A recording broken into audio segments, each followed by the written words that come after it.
ନାମରେ ଆପଣମାନଙ୍କୁ ସ୍ୱାଗତ ଜଣାଉଛି। ପ୍ରଭୁ ଆପଣମାନଙ୍କୁ ପ୍ରତ୍ୟେକଙ୍କୁ ବହୁଳ ରୂପେ ଆଶୀର୍ବାଦ କରନ୍ତୁ।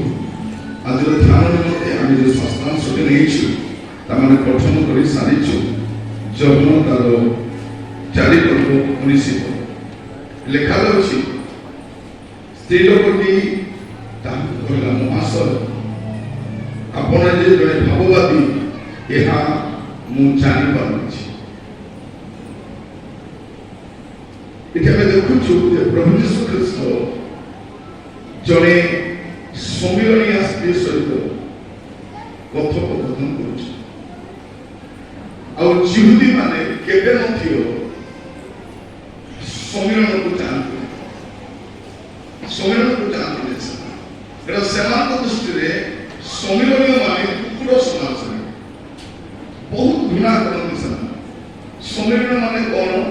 ଯେଉଁ ଯିହୁଦୀ ମାନେ ଅଣ ଯିହୁଦୀ ମାନଙ୍କୁ ବାହା ହେଇଥିଲେ ସେମାନଙ୍କୁ ସେମାନେ ସମ୍ମିଳନୀ ବୋଲି କହୁଥିଲେ। ଯିହୁଦୀ ମାନେ କେବେ ବି ଅଣ ଯିହୁଦୀକୁ ବାହା ହେବେ। ଆଜି ଆମର ଖ୍ରୀଷ୍ଟିଆନ ପୁଅ ଝିଅ ମାନେ ଅଣ ଖ୍ରୀଷ୍ଟିଆନ ମାନଙ୍କୁ ବାହା ହଉଛନ୍ତି, ତାଙ୍କୁ କଣ ବୋଲି କହିବା କଥା? ସେମିତି একটা ସମ୍ମିଳନୀ ବୋଲି। ତ ଏମାନେ କେବେ ବି ସମ୍ମିଳନୀ ଦେଇକୁ ଯିବେ। ସେମାନେ ବହୁତ କାଳରୁ ଅପେକ୍ଷା କରୁଥିଲେ ଯେ ଆମର ପାଖକୁ ଏହି ଆସୁ ଦିନେ ଜଣେ ବ୍ୟକ୍ତି ଆସିବେ, ଏଇଟା ଅପେକ୍ଷା କରୁଥିଲେ। ମୁଁ ଆପଣମାନଙ୍କୁ କହୁଥିଲି ଯେ ଯିହୁଦୀ ମାନେ କେବେ ବି ସମ୍ମିଳନୀ ଦେଇକରି ଯିବେ। ଧରି ନିଅନ୍ତୁ ଏଇଟା ସମ୍ମିଳନୀ, ସେମାନେ ଏଇ କାନ୍ଥଟି করে আসলে এদিকে আসলে সম্মিଳନୀ পড়ে আসবে, এদিকে বাট আসবে এমনি গুলি গুলি গুলি গুলি গুলি গুলি এ পারবে আসবে। এই রাস্তা দিয়ে মানে সম্মিଳନୀ এদিকে ঘৃণা করতে। ଆଉ ପ୍ରଭୁ ଯୀଶୁ ଏବେ ସେଇଠି ଯାଇଛନ୍ତି। ଆଉ ଏଇ ସ୍ତ୍ରୀ ଲୋକ ସହିତ କଥାବାର୍ତ୍ତା କରୁଛନ୍ତି। ଆଉ ସବୁଠୁ ବଡ଼ ବିଷୟ କଣ ଯେ ପ୍ରଭୁ ଯୀଶୁ ଖ୍ରୀଷ୍ଟ ଗୋଟିଏ ସ୍ତ୍ରୀ ଲୋକ ସହିତ କଥା ହଉଛନ୍ତି। ଆଉ ସେଠି କେହି ନାହାନ୍ତି। ଯେତେବେଳେ ଶିଷ୍ୟମାନେ ରୋଟି ନେଇ ଆସୁଛନ୍ତି, ଯୀଶୁଙ୍କୁ ସେ ସ୍ତ୍ରୀ ଲୋକ କଥା ଦେଖି ଆଚମ୍ବିତ ହେଇଯାଉଛନ୍ତି। ପ୍ରଶ୍ନ ପଚାରି ପାରୁନଥିବେ କାହିଁକି କଥା ହଉଛନ୍ତି। ସେ ସ୍ତ୍ରୀ ଲୋକ ମଧ୍ୟ କଣ ବୋଲି କହୁଛି, ଆପଣ ମୋ ହାତ ପାଣି ପିଇବେ। ଆମେ ତ ଗୋଟେ ଛୋଟ ଜାତିର ଲୋକ, ଆପଣ ଯଦି ଆମ ହାତରେ ପାଣି ପିଇପାରିବେ। କଥାବାର୍ତ୍ତା କରୁ କରୁ ପ୍ରଭୁ ଯୀଶୁ ତାର ଜୀବନ ବିଷୟରେ ତାକୁ କହିବାକୁ ଆରମ୍ଭ କରୁଛି। ଆଉ କଥାବାର୍ତ୍ତା ହଉ ସେ ସ୍ତ୍ରୀ ଲୋକଟି ଜାଣିପାରୁଛନ୍ତି ଇଏ ଗୋଟେ ଅର୍ଡିନାରୀ ଲୋକ ନୁହନ୍ତି। ସେ କହୁଛନ୍ତି, ମହାଶୟ, ଆପଣ ଯେ ଜଣେ ଭାବବାଦୀ ଏହା ମୁଁ ଜାଣିପାରୁଅଛି। ଆପଣ କିଏ ଅଛନ୍ତି?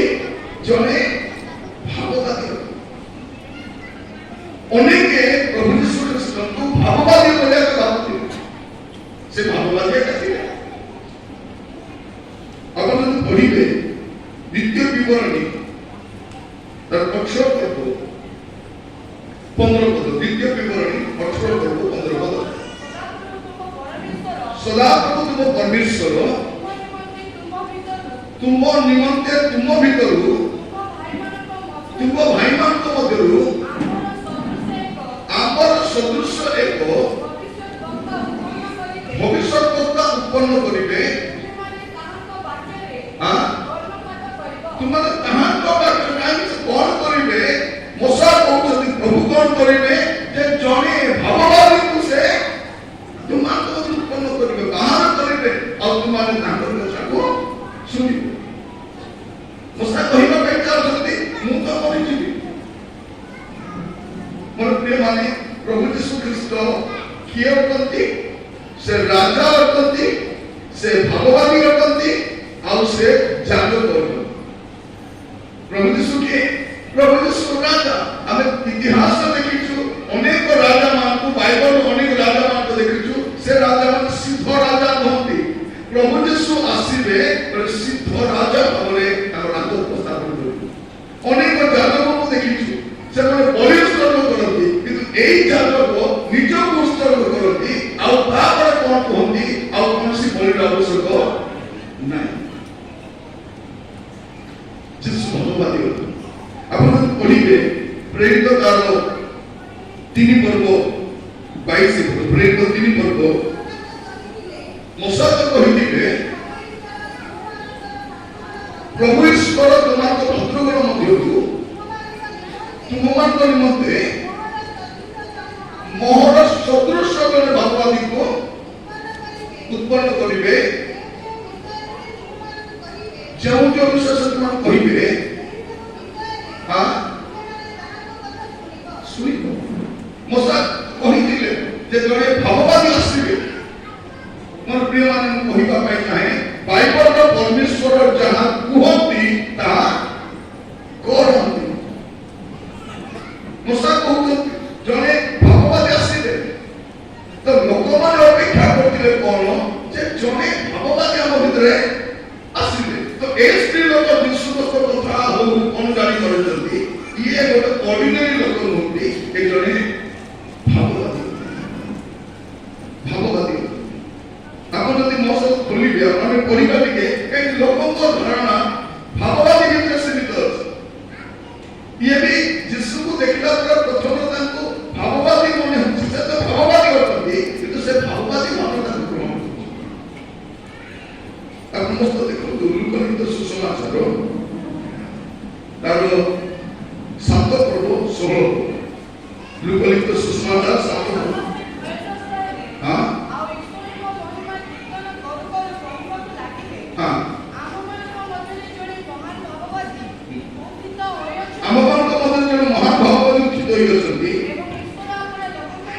ଈଶ୍ୱର ଆପଣ ଲୋକଙ୍କ ପ୍ରତି କୃପା ଦୃଷ୍ଟି କରିଛନ୍ତି। କାରଣ ପ୍ରଭୁ ଯୀଶୁ ଖ୍ରୀଷ୍ଟ ଯେତେବେଳେ ନାଇନ ନାମକ ନଗରର ସେ ଯୁବା ଲୋକଟାକୁ ତାର କୋକଇ ଛୁଇଁକି ଯୁବକ କହିଲେ ଉଠ, ସେ ମୃତ ଯୁବକ ଜୀବିତ ହଉଛି। ଲୋକମାନେ କଣ କହୁଛନ୍ତି ଏ ଜଣେ ମହାନ ଭଗବାଦୀ, ଆମ ଭିତରେ ଜଣେ ମହାନ ଭଗବାଦୀ। ଆଜିକାଲି ଆମକୁ ବି ଭଗବାଦୀ ଏକା ଦରକାର। କିଏ ଦରକାର? ଭଗବାଦୀ। ସେ ଆଶ୍ଚର୍ଯ୍ୟ କର୍ମ କରିବେ, ସେ ଚମତ୍କାର କରିବେ, ସେ ଆମ ବିଷୟରେ କହିବେ, ଏତିକି ଭିତରେ ଆମେ ସୀମିତ ଅଛୁ। ତ ପ୍ରଭୁ ଯୀଶୁ ଖ୍ରୀଷ୍ଟ ଯେତେବେଳେ ଏହି ମୃତ ଯୁବକକୁ ଜୀବନ ଦାନ କରୁଛନ୍ତି, ସେମାନେ ବି କହୁଛନ୍ତି ଏ ଜଣେ ମହାନ ଭାବବାଦୀ ବୋଲି। ଆପଣ ଦେଖିବେ ଯୋହନ ତାର 6 ପର୍ବ 14 ପଦ, ଯୋହନ 6 ପର୍ବ 14 ପଦ। ଲୋକମାନେ ତାହାଙ୍କ କୃତ ଆଶ୍ଚର୍ଯ୍ୟ କର୍ମ ଦେଖି କହିବାକୁ ଲାଗିଲେ ଜଗତକୁ ଯେଉଁ ଭଗବାଦୀ ଆସିବାର ଥିଲା ଏ ନିଶ୍ଚୟ ସେହି। ସେମାନେ ଜାଣିଥିଲେ ଜଣେ ଭଗବାଦୀ ଆସିବେ, ଆଉ ଇଏ ହଉଛନ୍ତି ସେଇ ଭଗବାଦୀ। କେତେବେଳେ କହୁଛନ୍ତି ସେମାନେ କଣ ବୋଲି କହୁଛନ୍ତି ଯେତେବେଳେ ଜଣେ ମୃତ ବ୍ୟକ୍ତି ଜୀବନ ପାଇଯାଉଛି ସେତେବେଳେ କଣ କହୁଛନ୍ତି ଜଣେ ଭଗବାଦୀ। ଏଟା ପୁରାତନ ନିୟମର ଭଗବାଦୀ ମଧ୍ୟ କଣ କରୁଥିଲେ ଗୋଟେ ମୃତ ପିଲାଟାକୁ ଜୀବନ ଦେଇଥିଲେ। ଏଇଠି ମଧ୍ୟ 5 ରୋଟି 2 ମାଛରେ ପ୍ରଭୁ ଯୀଶୁ ଯେତେବେଳେ ଲୋକମାନଙ୍କୁ ପରିତୃପ୍ତ କରାଇଲେ ଆଉ 12ଟା ବଳି ଯାଉଛି, ଲୋକ କହୁଛନ୍ତି ନାଇଁ ଜଣେ ଭଗବାଦୀ ଆସିବାର ଥିଲା, ଏ ନିଶ୍ଚୟ ସେଇ ଭଗବାଦୀ ଏକା ହେଇଥିଲେ। ଆପଣ ଦେଖିବେ ପୁରାତନ ନିୟମରେ 2 ରାଜାବଳୀ 4 ପର୍ବ 42 ରୁ 44, 2 ରାଜାବଳୀ 4 ପର୍ବ 42 ରୁ 44।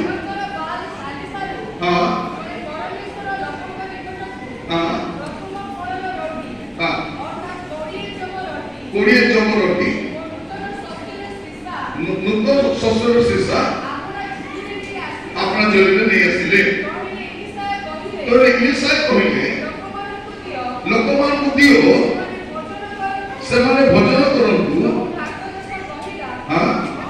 କଣ 100 ଲୋକଙ୍କ ଆଗରେ ଏହା ରଖିବି?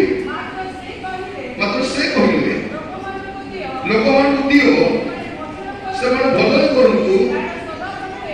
କାରଣ ସଦାପ୍ରଭୁ ଏହା କହନ୍ତି ସେମାନେ ଭୋଜନ କରିବେ, ତୈଳ ଉଚ୍ଛିଷ୍ଟ ରଖିବେ।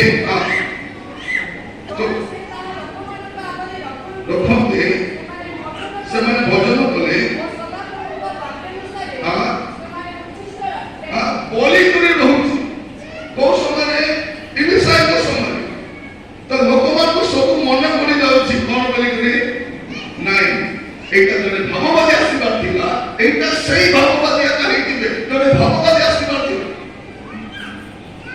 মোর প্রিয় মানে চারিআডে ভাববাদী ভাববাদী বলি কହୁଛନ୍ତି।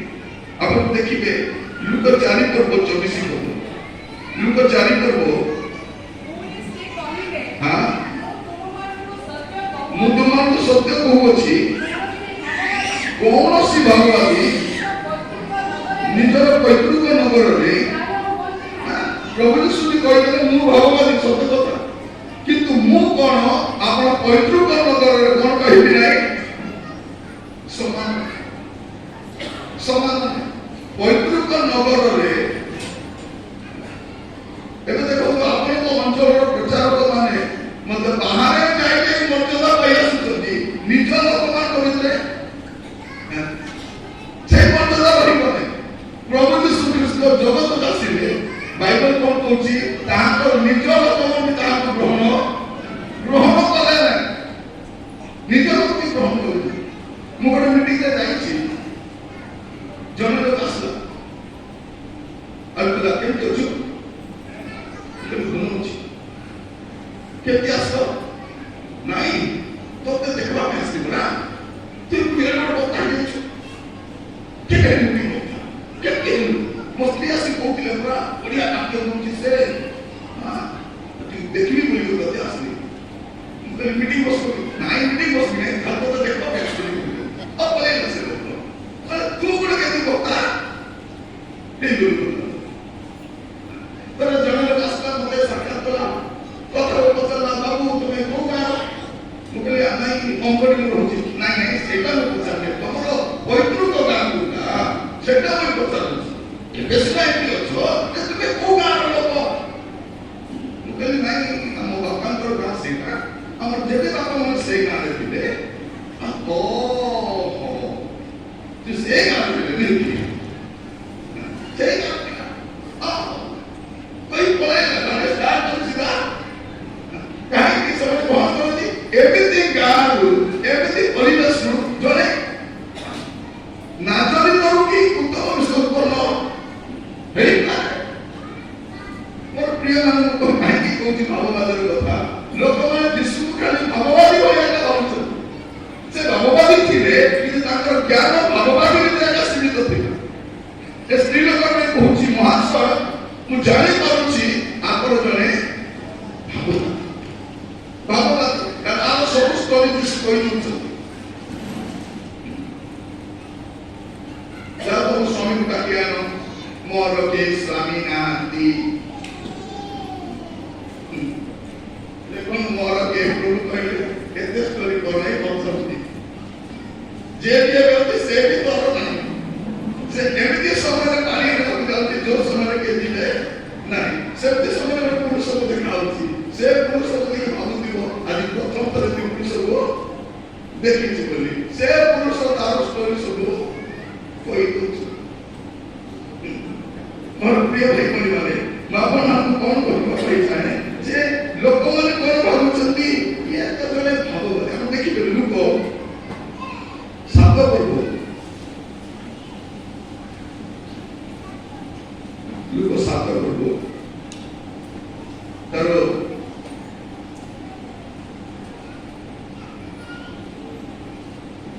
ଜୋହନ 7 ପର୍ବ 40 ପଦ, ଜୋହନ 7 ପର୍ବ 40 ପଦ।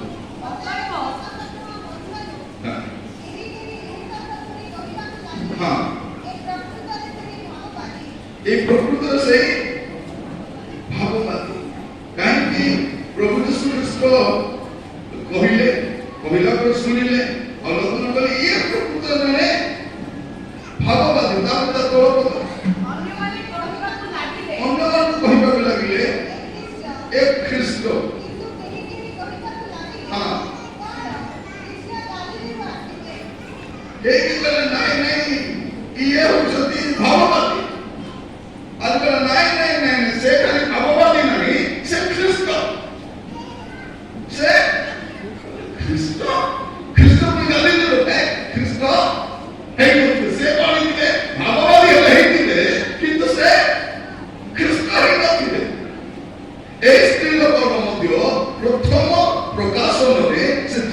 ଜାଣି ପାରୁଛନ୍ତି ଏ ଜଣେ ଭାଗବତ, ଏ ଜଣେ ଭାଗବତ।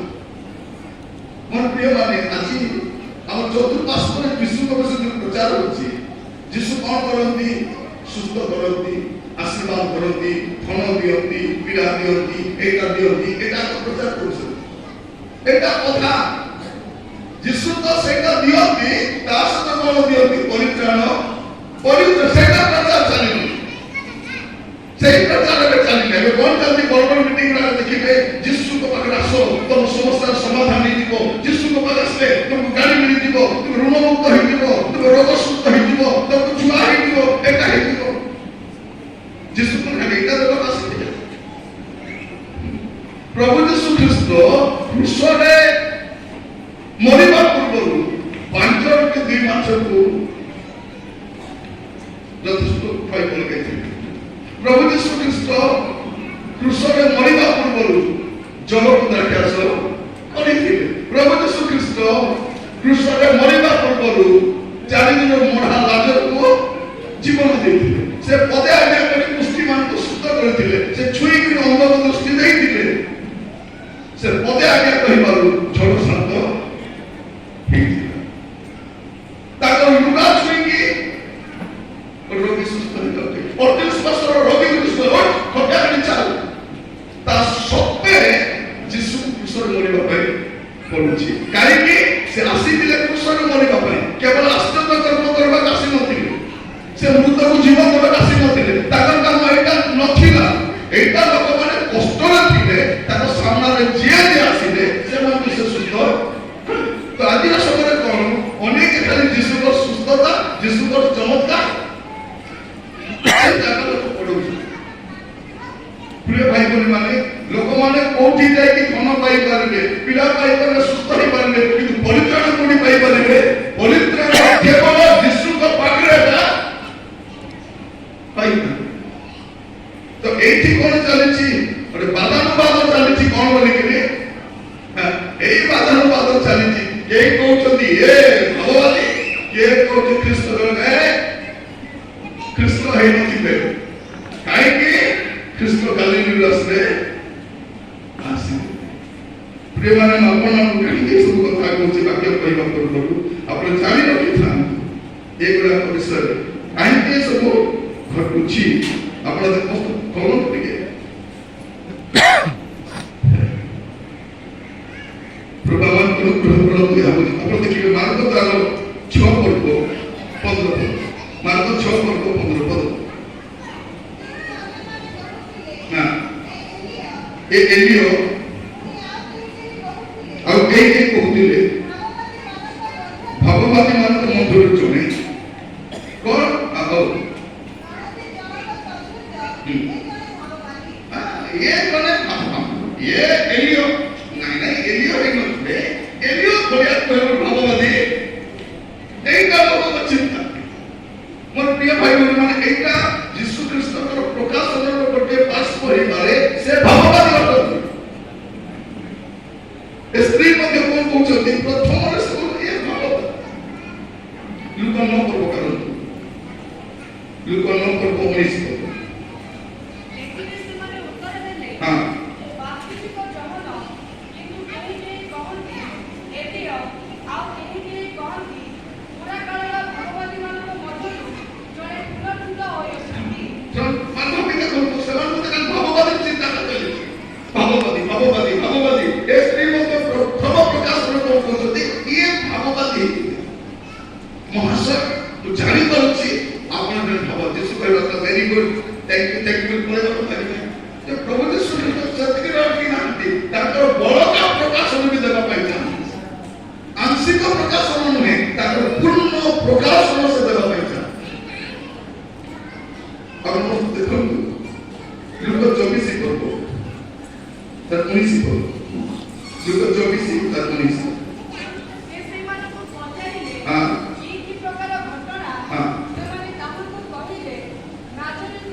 से कौन थे? से भाववादी थे। एमाने भी कहते नहीं नहीं से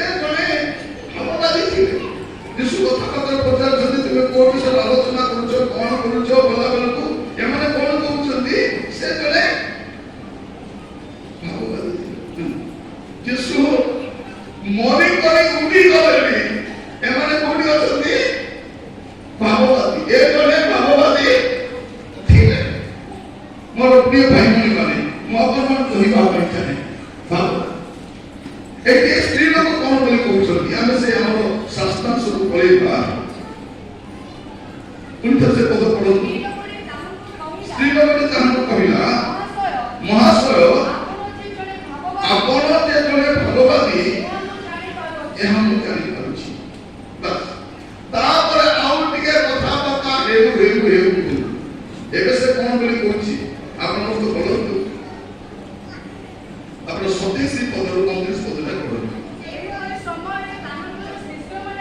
ହଁ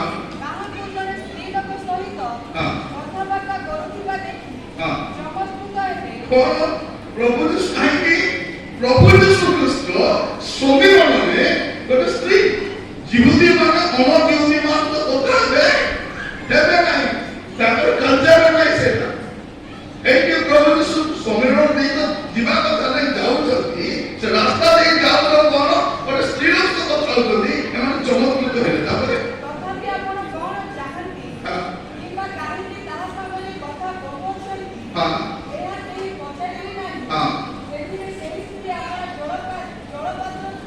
ଜଳପାତ୍ର ଥୋଇ ଦେଇ ନଗରକୁ ଯାଇ ଲୋକମାନଙ୍କୁ କହିଲା, ଆସ ଆସ ଜଣକୁ ଦେଖିବ, ଯାହା କରିଅଛି ସେଇ ସବୁ ସେ ମତେ କହିଲେ।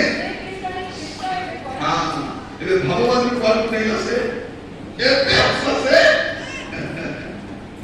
उठ आया पहाड़ के नीचे बोलना बोले ଏବେ ସେ ରାଇଟ ଜାଗାରେ ପହଞ୍ଚି ଯାଇଛି।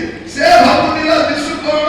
ସେ ଭାବବାଦୀ, କିନ୍ତୁ ପାଖକୁ ଆସିଲା ପରେ ଜାଣି ପାରୁଛି ଆସ ଜଣକୁ ଦେଖିବ। କହିବା ମାନେ କଣ? ମୁଁ କେତେ କେତେ ପୁରୁଷକୁ ଦେଖିଛି, ମାତ୍ର ଏ ପୁରୁଷ ସେ ପୁରୁଷ ନୁହନ୍ତି। ହାଲେଲୁୟା। ମୋର ପ୍ରିୟ ଭାଇ ଭଉଣୀ ମାନେ, ଏ ସ୍ତ୍ରୀ ଲୋକଟି ଯୀଶୁଙ୍କୁ ଦେଖି ଦେଖି ପରିବର୍ତ୍ତନ ହେଇଯାଇଛି। ଆପଣ କେମିତି ହେବା କଥା, ମୁଁ କେମିତି ହେବା କଥା? ଆମକୁ ଦେଖି ପରିବର୍ତ୍ତନ ହେବା କଥା। ଆମର ଆମେ ଯାଉଛୁ ମାନେ ଆମ କାମ ଦେଖି ଜଗତ ଜାଣିବ ଆମେ ଯୀଶୁ। ଆମର କାମ ଦେଖି ଏ ଯୀଶୁକୁ ଦେଖି ଦେଖି ଯୀଶୁ କିଛି ଆଶ୍ଚର୍ଯ୍ୟ ଖାଲି କଥାବାର୍ତ୍ତା ହେଲା ପରେ ଆଉ ଟିକେ କଥାବାର୍ତ୍ତା ହେଲା, ଆଉ କଥାବାର୍ତ୍ତା ଜାଣିଲା, ଆସ ଜଣକୁ ଦେଖିବ। କହିବାର ମାନେ କଣ? ମୋର ଜୀବନରେ ମୁଁ ଅନେକ ପୁରୁଷକୁ ଦେଖିଛି, ଏ କାହାଣୀ ବି ଲୋକକୁ ଦେଖିଛି, ମୋର ଏତେ ବୟସ ହେଇଗଲାଣି, ତଥାପି ଏ ପୁରୁଷ ସେମାନଙ୍କର ଭିନ୍ନ ଅଟନ୍ତି। ଆସ ଜଣକୁ ଦେଖିବ, ସେ କେଜାଣି ଖ୍ରୀଷ୍ଟ ହେବେ ପୁରା। ସେମାନେ ଅପେକ୍ଷା କରୁଥିଲେ କଣ? ଯେ ଦିନେ ନା ଦିନେ ଆମର ନଗରକୁ କିଏ ଆସିଲେ? ଖ୍ରୀଷ୍ଟ ଆସିଲେ। କିଏ ଆସିଲେ? ଭାଇ ଭଉଣୀ ମନ ପିତାନ୍ତୁ, ଆପଣଙ୍କ ଘରକୁ, ଆପଣଙ୍କ ପରିସ୍ଥିତିକୁ, ଆପଣଙ୍କ ସମସ୍ୟାକୁ ସମାଧାନ କରିବା ପାଇଁ ହୁଏତ ଅନ୍ୟ କେହି ଆସିନପାରନ୍ତି, କିନ୍ତୁ କିଏ ଆସିଲେ? ସେ ଅବଶ୍ୟ ଆସିଲେ। ସେ ଆସିଲେ ଆମ ଘରକୁ, ଆମର ପରିସ୍ଥିତି କରିବୁ। ଆମେ ଦେଖୁଛୁ ସେ ପଦଟା ଟିକେ ଭଲ ଥିଲୁ, ଆପଣ ପଢିଲେ ଜାଣିପାରିବେ। ସେ ଜଣ 5 ତାର 5 ପଦ ଅଂଶ, ସେଠାରେ 38 ବର୍ଷ ଧରି ରୋଗଗ୍ରସ୍ତ ଜଣେ ଲୋକ ଥିଲା। ଯୀଶୁ ତାକୁ ପଡି ରହିଥିବା ଦେଖି ବହୁ କାଳ ରୋଗୀ ବୋଲି ଜାଣି ତାକୁ ପଚାରିଲେ,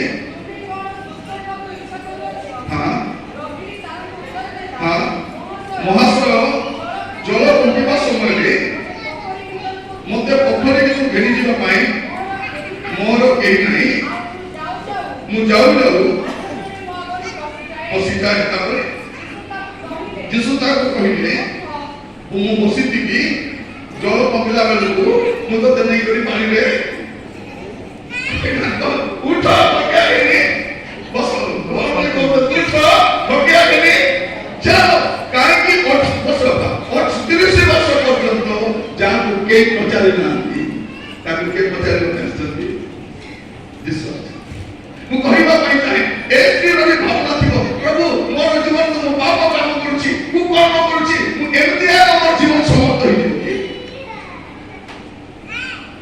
ପରେ ମୁଁ ଗୋଟେ ଗାଁରେ ପ୍ରଚାର କରିବାକୁ ଯାଇଥିଲି। ଆମ ରାୟଗଡ଼ା ପାଖରେ ସେ ଗାଁଟା କଲ୍ୟାଣ ସିଂହପୁରରେ ପ୍ରଚାର କରିବାକୁ ଯାଇଥିଲି। ସେଠି ଆମର ଆମ ଅଞ୍ଚଳର ଜଣେ ପ୍ରଭୁତ ଦାସ କଲ୍ୟାଣ ସିଂହପୁରରେ ଆମ ଆଶ୍ରୟ ସେବା କରୁଛନ୍ତି, ଗୋଟେ ମିଟିଂ ଆୟୋଜନ କରୁଛନ୍ତି। ଆଉ ସେଠି ମୁଁ ପ୍ରଚାର କରୁଛି।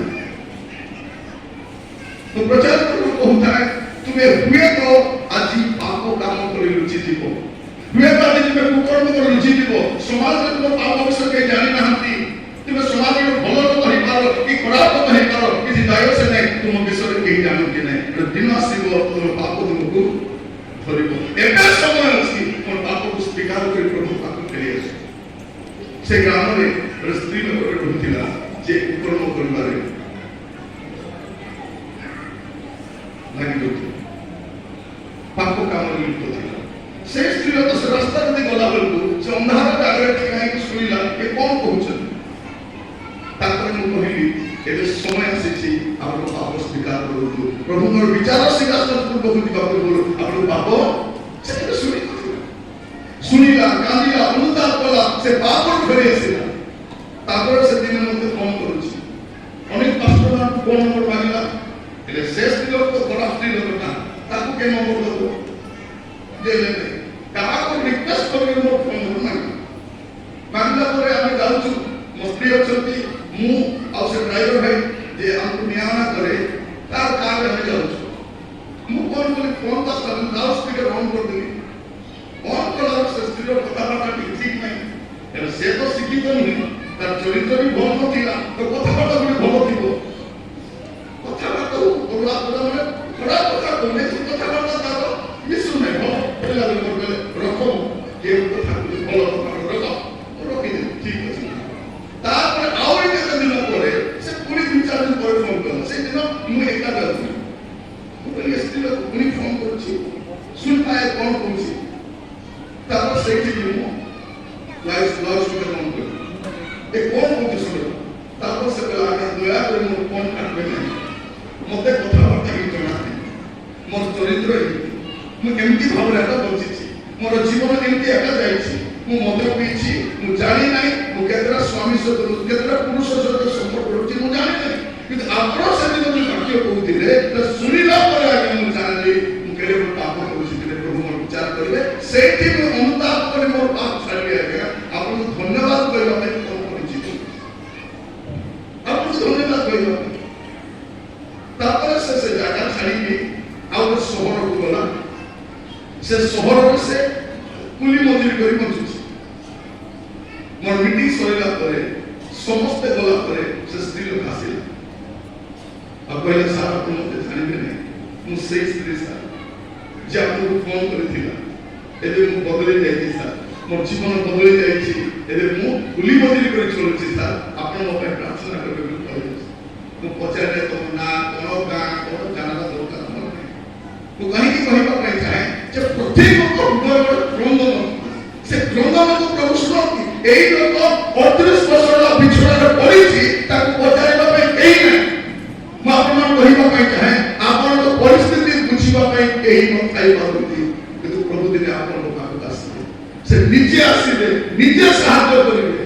ମନେ ରଖିଥାନ୍ତୁ, ଆପଣଙ୍କ ଭାବ, ଆପଣଙ୍କ କଷ୍ଟ, ଆପଣଙ୍କ ମନର ବେଦନା, ଆପଣଙ୍କ ସମସ୍ୟା, ସେ ସବୁ ସେ ସମାଧାନ ଆପଣଙ୍କୁ ଯୀଶୁଙ୍କ ପରି କେହି ପ୍ରେମ କରିପାରିବ ପାରିବ। ଯୀଶୁ ଶରୀରକୁ କାହିଁକି କହିଥିଲେ, ଏ ଗୋଟେ କାମ କରିଥିଲେ ଆଉ ଦ୍ୱିତୀୟ କାମ ନଥିଲା, ସେ କାମ ସମାପ୍ତ ହେଲା, ସେ ଆସିଲେ। ସ୍ତ୍ରୀ ଲୋକ କହୁଛି କ'ଣ, ପ୍ରଥମେ କହୁଥିଲା କ'ଣ ବୋଲିକରି, ମହାଶୟ ଆପଣ ଯେ ଜଣେ ଭାବବାଦୀ ଏଇଟା ମୁଁ ବୁଝିପାରୁଛି, ଜାଣିପାରୁଛି, କିନ୍ତୁ ଏବେ ସେ କ'ଣ କହୁଛି, ଆସ ଜଣକୁ ଦେଖିବ, ସେ କେଜାଣେ ଖ୍ରୀଷ୍ଟ ହେବ ପରା। କାରଣ ଖ୍ରୀଷ୍ଟ କାହିଁକି ସାକ୍ଷାତ ପୂର୍ବରୁ ଜାଣିଲା ଏ ଖ୍ରୀଷ୍ଟ। ଏବେ ସେ ପୂର୍ଣ୍ଣ ପ୍ରକାଶନ ପାଇଛି। ପ୍ରଥମରେ ସେ କହୁଥିଲା ଏ ଭଗବାଦୀ, ଆମେ ଦେଖୁଥିଲୁ ବାଇବଲ ଅନେକ ଯୀଶୁକୁ ସେ ଭାବବାଦୀ ଥିଲେ, ଭାବବାଦୀ ଥିଲେ, ଭାବବାଦୀ ଥିଲେ। ଆପଣ ମୋତେ ଭଲକୁ ଦେଖିବେ, ମାଥ୍ୟୁ 21 ପର୍ବ 11, ମାଥ୍ୟୁ 21:11। ହଁ ये गालिलिस्त नाजरेतर भाववादी यीशु। हाँ कौन? हाँ हाँ देखो कौन लिखा ये बसंती कौन लिखा ये कौन करती ये नाजरेतर भाववादी यीशु। 46 पद लिखो 46 पद। हाँ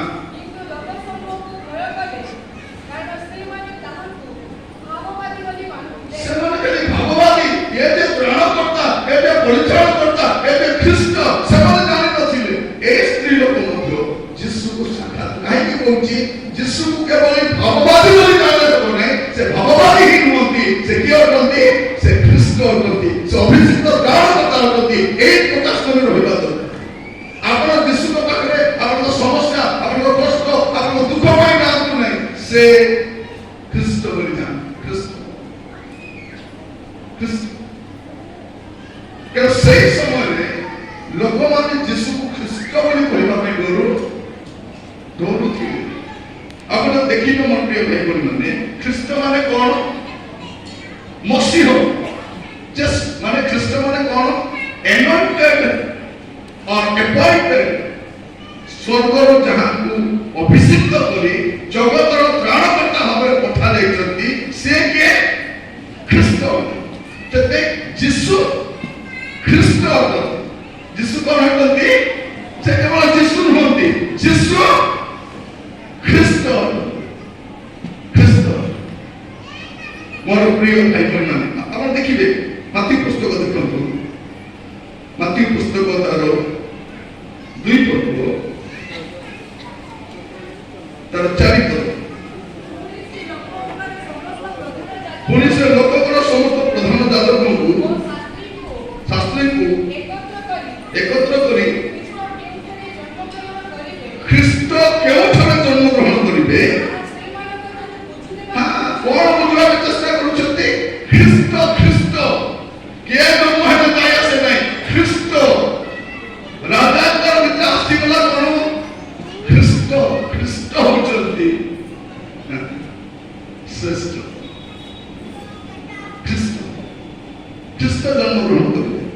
ତାହେଲେ ଯୀଶୁ ଶିଷ୍ୟମାନଙ୍କୁ ପଚାରୁଛନ୍ତି ଆପଣ ଦେଖନ୍ତୁ ସେଇ ମାଥ୍ୟୁ 16 ପଦ 13 ପଦରୁ 16 ପଦ ମାଥ୍ୟୁ 16 13ରୁ 16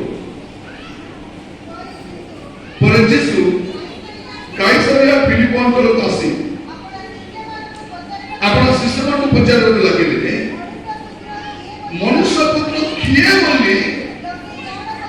ଯୀଶୁ ପଚାରୁଛନ୍ତି ତୁମର ଲୋକମାନେ ସହିତ ମିଶୁଛ କି ନାହିଁ ଲୋକ ତ ମିଳାମିଶା କରୁଛ ସେମାନେ କଣ କହୁଛନ୍ତି ମୁଁ କିଏ ବୋଲି ଲୋକମାନେ କଣ କହୁଛନ୍ତି। ତାପରେ ଏଥିରେ ସେମାନେ କହିଲେ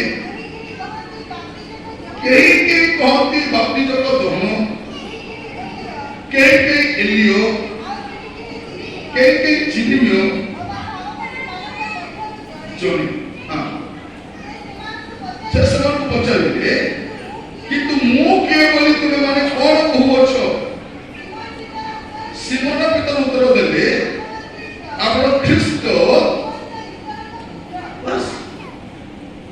ଲୋକ କଣ କହୁଛନ୍ତି ନାଇଁ ପ୍ରଭୁ ଲୋକମାନେ କହୁଛନ୍ତି ଆପଣ ବାପ୍ତିଜକ ଜୋହନ ବୋଲି ଆଉ କେହି କେହି କଣ କହୁଛନ୍ତି ନାଇଁ ଏଟା ଏଲିଓ କାରଣ ଦେଖିବା ପାଇଁ ଏଲିଓ ପରା କରୁଛନ୍ତି ଏଲିଓ।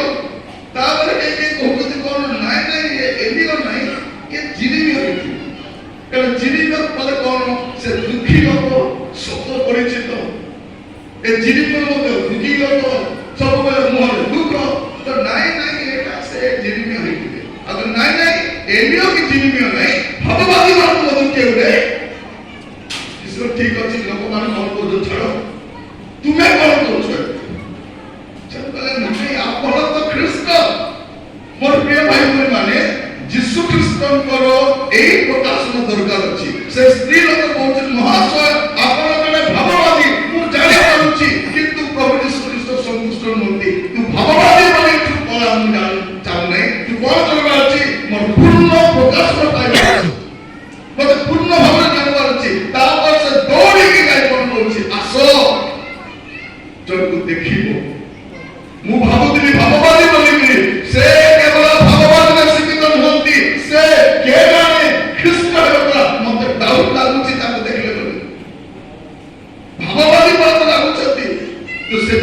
ବିଷୟରେ ତାକୁ କହୁଛନ୍ତି ସେଇଠୁ ମୁଁ ଜାଣିପାରୁଛି ସେ ଖ୍ରୀଷ୍ଟ ବ୍ୟକ୍ତି।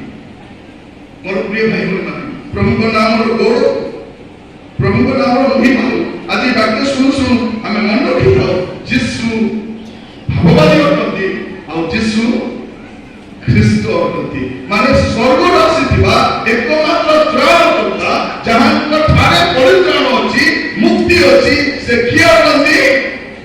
ସେ ଖ୍ରୀଷ୍ଟ ଅଟନ୍ତି, ସେ ଭାବବାଦୀ ଅଟନ୍ତି ଆଉ ସେ ଯୀଶୁ ଖ୍ରୀଷ୍ଟ ଅଟନ୍ତି।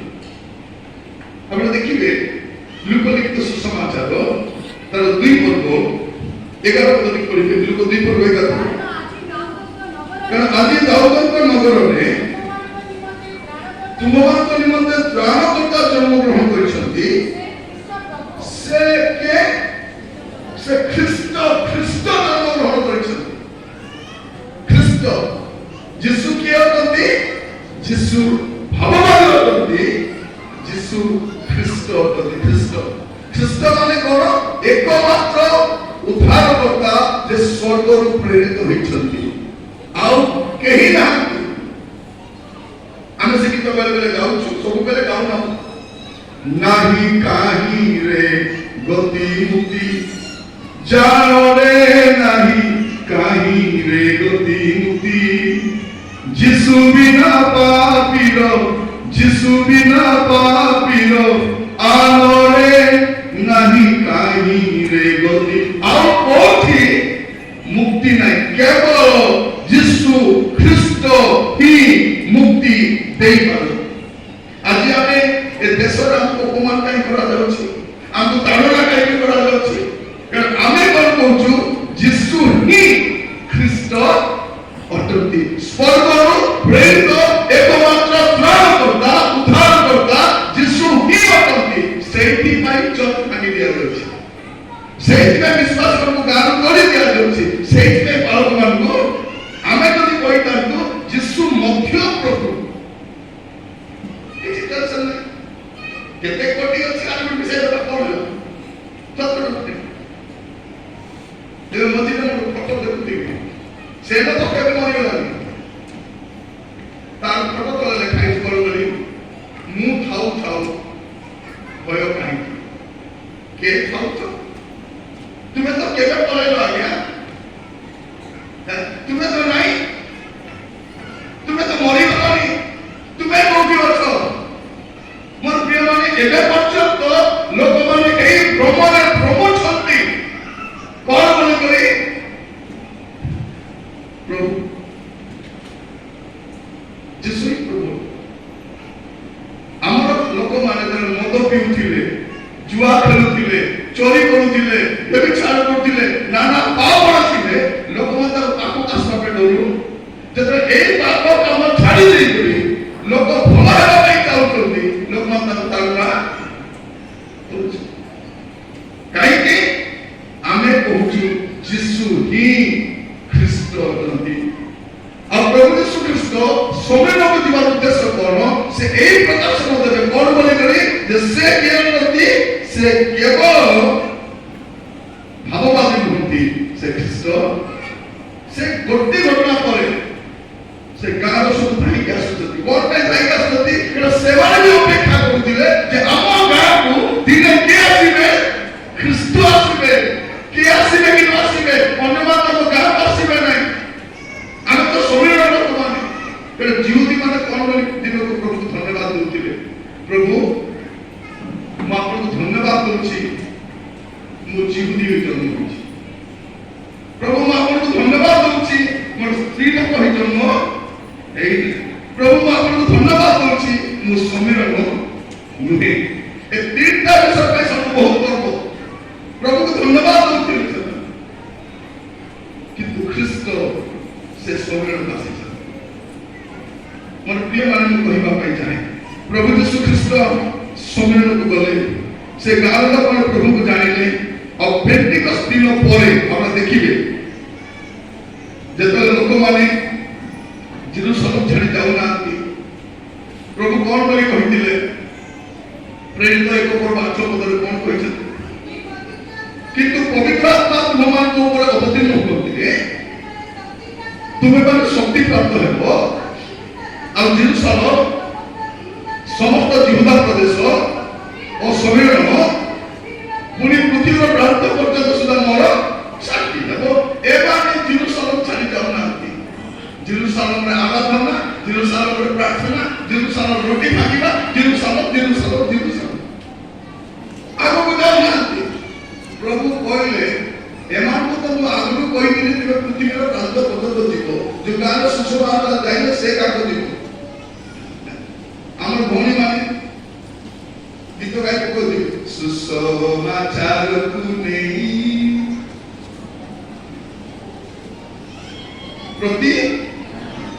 ପ୍ରତି ଗାଁକୁ ଯାଉଛୁ, ତମ ଶ୍ୱଶୁର ଘର ଗାଁକୁ ଯାଉଛୁ, ଏବେ ବଡ କଷ୍ଟ ଶ୍ୱଶୁର ଘର ଯିବା ବୋଲେ ମୁହଁଟା ହାଣି ପାଇବୁ କି କଷ୍ଟ। କିନ୍ତୁ ବାପା ମା ଘର ଯିବା ବୋଲେ 15 ଦିନ ଆଗରୁ ରେଡି, ବାପା ଘରକୁ ଯାଉଛି, ଶ୍ୱଶୁର ଘର ଗଲେ ଆବା ଆମେ କେବଳ ଲାଗିଛନ୍ତି ଯିବା ଯିବି। ଏମାନେ କୋଉଠିକି ଯିବେ? ପ୍ରତି ପ୍ରଭୁ ଚାହୁଁଛନ୍ତି କଣ? ଆମେ ପ୍ରତି ଗାଁକୁ ଯିବା। ତ ଏମାନେ ଯାଉନାହାନ୍ତି, ସେ ଜେରୁସାଲେମରେ ପଡ଼ି ରହିଛନ୍ତି। ପ୍ରଭୁ କଣ କଲେ? ପ୍ରେରିତ 1:8କୁ 8:1 କରିଦେଲେ, ତାକୁ ଉଲ୍ଟା ଦେଲେ। ସେ 8:1 ପଢିଲେ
ମୋର ପ୍ରିୟ ଭାଇ ଭଉଣୀ ମାନେ ଏ ଗାଡ଼ିର ନମ୍ବର କହିବାର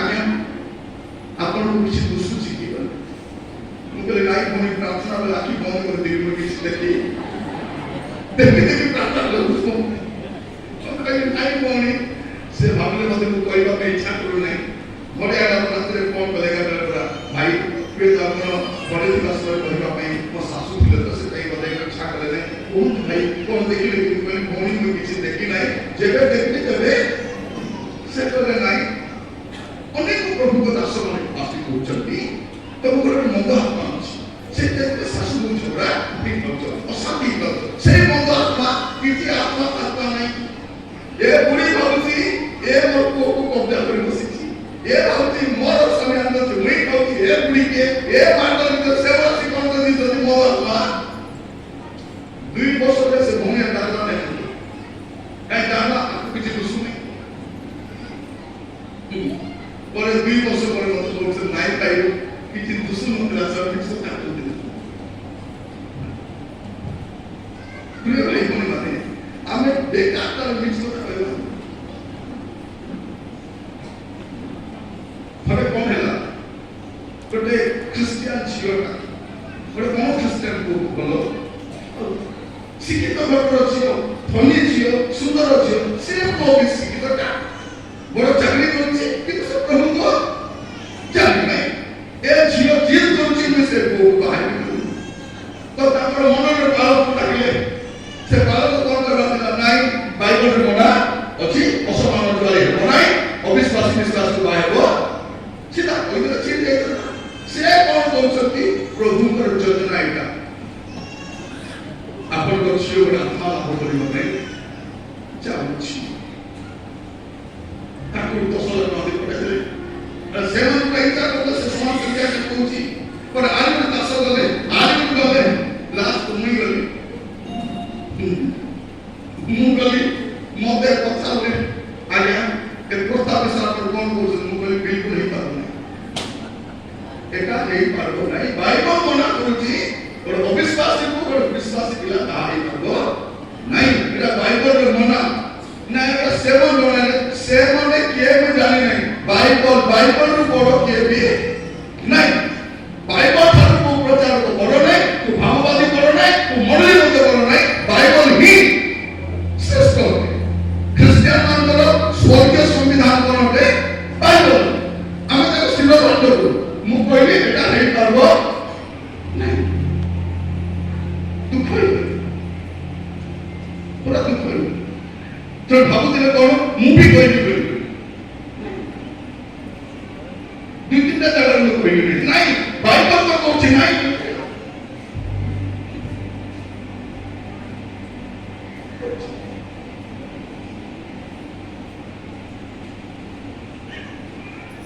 मोर प्रिय मान को धरिबा पाई जा बाइबल जोटा नहीं सेटा नहीं ताको ध्यान करि हेबो ताको करेक्शन करि हेबो नहीं ताको मॉडिफाई करि हेबो नहीं ताको डिलीट करि हेबो नहीं अछि माने तछि लोक माने कोन भाववादी ए कोन लेखा जाछि ए माने सुसमाचार प्रचार करले तापर राष्ट्र जन्म तापर असुति एटा अछि बाइबल रो बाइबल आपण कहीं कहूची आज बाइबल संबंध सेवा कार्य हेउ नै बाइबल आधारित सेवा कार्य हेउ नथिबारु ए समस्या गुलो देखा जाଉଛି आपण देखि बंधु बोलंतु लुक 4 पद 18 पद बोलंतु लुक 4 पद 18 पद प्रभुଙ୍କର आत्मा ମୋ ଠାରେ ଅଧିଷ୍ଠିତ ଦିନହୀନ ମାନ ନିକଟ କଣ दिनहीन मान निकट सुसमाचार डाली चावल नहीं समय को डाली चावल दियो डाली का कौन कहउछथि ख्रिस्टियन करबा पई 50 केजी लगा चावल दउछथि पैसा मुटे दउछथि हमको जाना नहीं सेवा को जाना और कहउछथि 50,000 टका कोडी देखो कोटे एविडेंस देखो आमे सब चावल किया ख्रिस्टियन नहीं चावल दिया मुठी चावल तो चुनी नहीं हां अच्छी बात आपको क्या पैसा देना आती बुरी दान आज की दान अच्छी मानव दान स्पेशल दान गृह ଗୃହକୁ ଗଲେ ଦାନ, ଆହୁରି ଦାନ, ମିଟିଂ ପାଇଁ ଦାନ, ମହାସଭା ପାଇଁ ଆମେ ଦଉଛୁ। ଆମକୁ କିଏ ଦଉଛି? ମୋର ପ୍ରିୟ ମାନେ ଜାଣିନାହାନ୍ତି ଆମେ କାହିଁକି ଖ୍ରୀଷ୍ଟିଆନ ହେଇଛୁ। ଆମେ ତ ଜାଣିଲୁ ସେ ଖ୍ରୀଷ୍ଟ ତାଙ୍କ ଛଡା ଆଉ କେହି ଜ୍ଞାନକର୍ତ୍ତା ନାହିଁ। এইটা ଜାଣିଲା ପରେ ଆମେ ଯୀଶୁକୁ ଗ୍ରହଣ କଣ କରୁଛନ୍ତି? 50,000 ଟଙ୍କା ଲେଖା ଦେଖାଲୁ ବସ 50,000 ଟଙ୍କା ଦେବାର ପଇସା ଦେଇଛୁ ଆମେ। ତୁମେ ତ 5,000 ଟଙ୍କା ଦୌଡ଼ି ବୁଲୁଛ ସକାଳେ ଦାନ୍ତ ନ ଘଷି କରି ଆଧାର କାର୍ଡ ଧରି କରି ଏଣେ ପଳା କରିନେ ଦୌଡ଼ି ବୁଲୁଛନ୍ତି କି ନାହିଁ? 5,000 ଆଜି କଣ କରୁଛନ୍ତି? ନାନୀ ଚଢିଲା କିଲୋ ଚଢିକି ଉତରି ବି ଗଲାନି। 5,000 ଟଙ୍କା କେତେ ଚଢି କରିବ? ପ୍ରିୟ ମାନେ 5,000 ଟଙ୍କା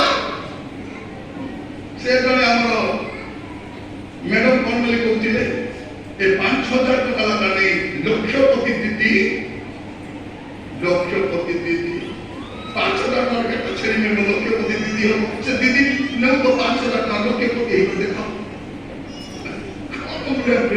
ଏବେ ଖାଇବାକୁ ନାହିଁ, ଚାକରି ନାହିଁ, 4ଟା ପିଲା ବେକାର ବସୁଛନ୍ତି। ଏ 5,000 ଟଙ୍କା କେତେ ଚୋରି କରିଥିବ?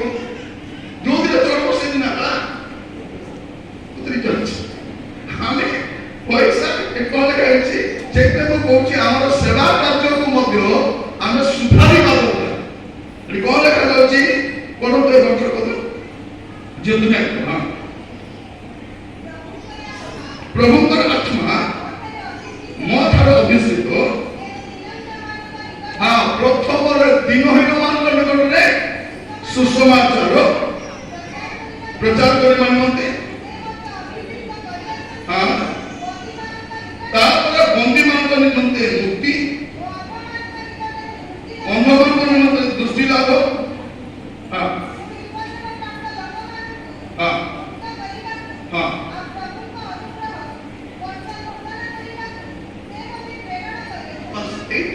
সেবা সিস্টেম। প্রথমে সুসমাচার কার্য, তারপরে সুস্থতা, তারপরে বলবেন। তো প্রভু আমাকে অনুগ্রহ করন্তু আজ বাক্য পড়ে শুনলে যে যিশু কেবল ভাববাদী নুহନ୍ତି। যিশু বড় করতে খ্রিস্ট আপনারা দেখিব লোক এই লোক তো কলেজে দেখি দেবা লোক তার 5 পদ দেখুন। লোক 5 পদ এতে সিমন উত্তর দেবে, হে গুরু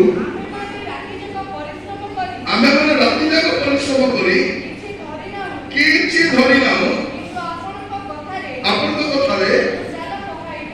ସେ ସ୍ତ୍ରୀ ଲୋକ ଯଦି ଯୀଶୁଙ୍କୁ ଭାବବାଦୀ ବୋଲି ଜାଣୁଥିଲା, ପରେ ପରେ ବୁଝିଲା କଣ ଏ ଭାବବାଦୀ ନାହିଁ, ଏ କିଏ? ଏ ଖ୍ରୀଷ୍ଟ।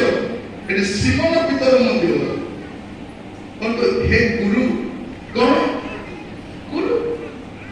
ଗୁରୁ ବୋଲି ଭାବୁଛି। ସେ ଯାଏ ରାତି ଯାକ ଜାଲ ପକାଇ ଗୋଟେ ଚିଙ୍ଗୁଡ଼ି ବି ଧରି କେରାଣୀ ମାଛ ବି ଧରି ନାହାନ୍ତି। ଯୀଶୁ କହିଲେ ଜାଲ ପକାଉ। ହେ ଗୁରୁ ରାତି ସାରା ପରିଶ୍ରମ କରି କିଛି ଧରି ନାହୁଁ, ଆପଣଙ୍କ କଥାରେ ଜାଲ। ଗୁରୁ କହୁଛନ୍ତି ମାନିଦେବା। 8 ପଦରେ କଣ ବୋଲି କହୁଛନ୍ତି? 8 ପଦ। କିନ୍ତୁ ସିମନ ପିତର ଏହା ଦେଖି ଯୀଶୁଙ୍କ ଚରଣ ତଳେ ପଡ଼ି କହିଲେ, ଏବେ ବଦଳିଗଲା କଣ? ଏବେ ଗୁରୁ ନାହିଁ କହିଲେ, ଏବେ କଣ?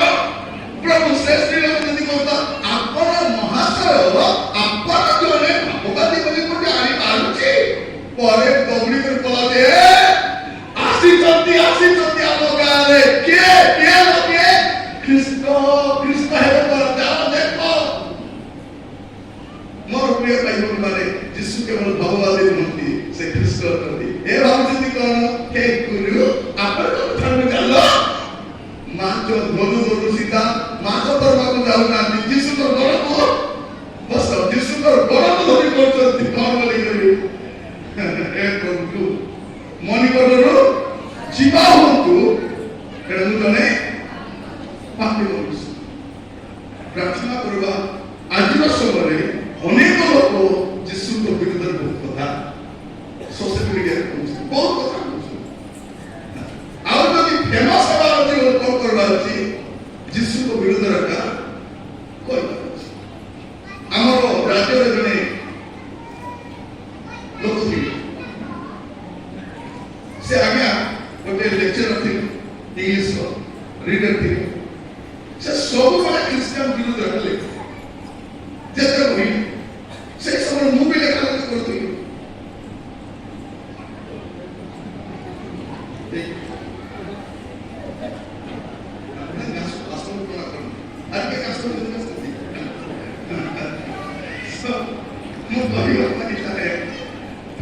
ସେ ଲୋକ ଖାଲି ଯୀଶୁଙ୍କ ବିରୁଦ୍ଧରେ ହେଲେ ସେ ସମୟ ମୁଁ ବି ଲେଖା ଲେଖି କରୁଥିଲି, ବହି ଗୁଡାକ ଲେଖୁଥିଲି, ବହି ପତ୍ର ଲେଖୁଥିଲି, କବିତା ଲେଖୁଥିଲି, ଅନ୍ୟାନ୍ୟ ଷ୍ଟୋରି ଗୁଡାକ ପିଲାମାନେ ଲେଖୁଥିଲି।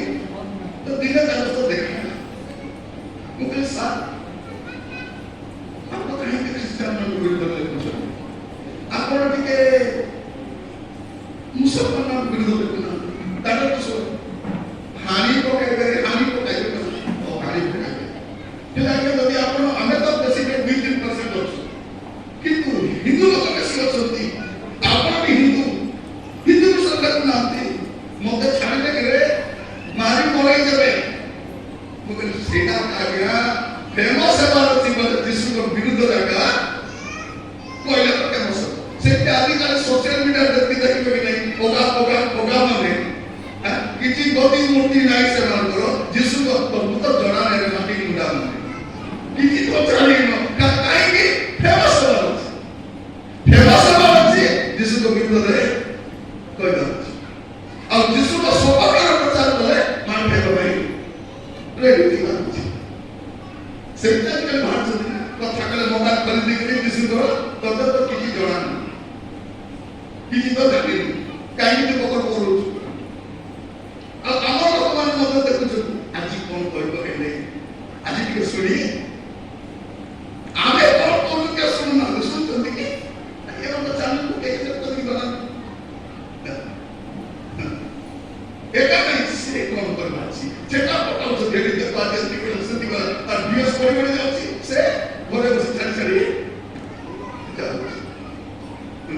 ମୋର ପ୍ରିୟ ଭାଇ ମାନେ କେମିତି କହିବେ କୁହ, ଟାଇମ୍ ଆସିବ ଏ ସ୍ତ୍ରୀ ଲୋକ ବି ଯୀଶୁକୁ ଜାଣିନଥିଲା, ଜାଣିଲା ଇଏ ଜଣେ ଭାବବାଦୀ, କିନ୍ତୁ ଖ୍ରୀଷ୍ଟଙ୍କର ନିକଟବର୍ତ୍ତୀ ହେବାରୁ, ଖ୍ରୀଷ୍ଟଙ୍କୁ ଦେଖୁ ଦେଖୁ ଜାଣିଲା ଏ କେବଳ ଭାବବାଦୀ ନୁହନ୍ତି, ଏ ଖ୍ରୀଷ୍ଟ। ଆମେ ଦେଖୁଛୁ ଏଠି ସିମୋନ ପିତର କଥା, ସେ ବି ଭାବୁଥିଲେ କଣ ବୋଲିକରି, ଗୁରୁ ମାଛ ଧରଲେ ଜାଲ ଛିଡ଼ିବାକୁ ଲାଗିଲା, ଏଟା ଗୁରୁ ନାହିଁ, ଏଟା ପ୍ରଭୁ। এইটা হচ্ছে প্রকাশন, এইটা প্রকাশন। আপনার মতো কলম যৌন লিখিত সুসমাচার ମୁଁ କାହିଁକି କହୁଛି, ଆମେ ଭାବବାଦୀ ମଧ୍ୟରେ ସୀମିତ ନାହିଁ, ଯୀଶୁ ଖ୍ରୀଷ୍ଟ ଅଟନ୍ତି। এইটা ବି ପ୍ରକାଶନ ଥିଲା। ଆପଣ ମସ୍ତ ଦେଖନ୍ତୁ ଜହନ 9 ଘଟଣା ଆମେ ଜାଣିଛୁ। ଏଠି କାହା ବିଷୟ ଲେଖାଯାଉଛି, ଗୋଟେ ଜନ୍ମାନ୍ଧ ଲୋକ ବିଷୟ ଲେଖାଯାଉଛି। ଆପଣ ପ୍ରଥମ ପଦ ଟିକେ ପଢନ୍ତୁ। ସେ ଯାଉଥିବା ସମୟରେ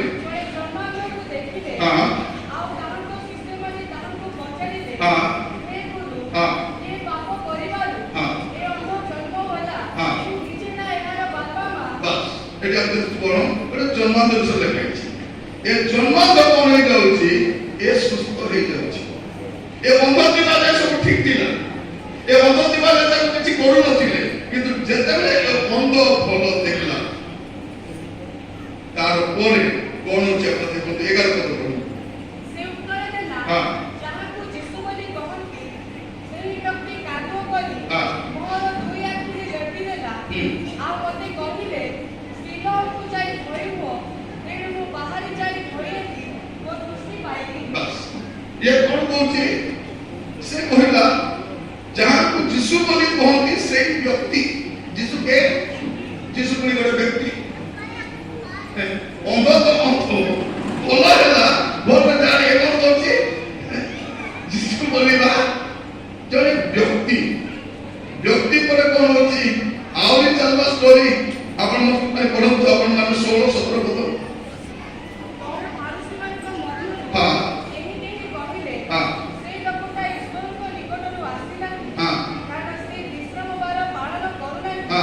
ଆଉ କେହି କହିଲେ, ପାପୀ ଲୋକ କିପରି ଏହି ପ୍ରକାର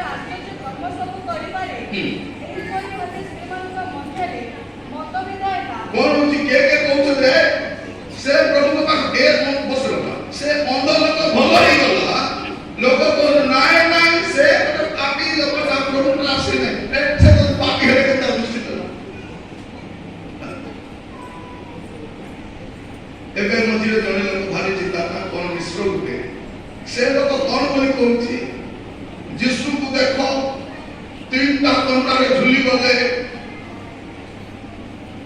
तो 3टा कंटारे झुलवाटा दुसुची 3 दिन में मरी उठवाटा दुसुने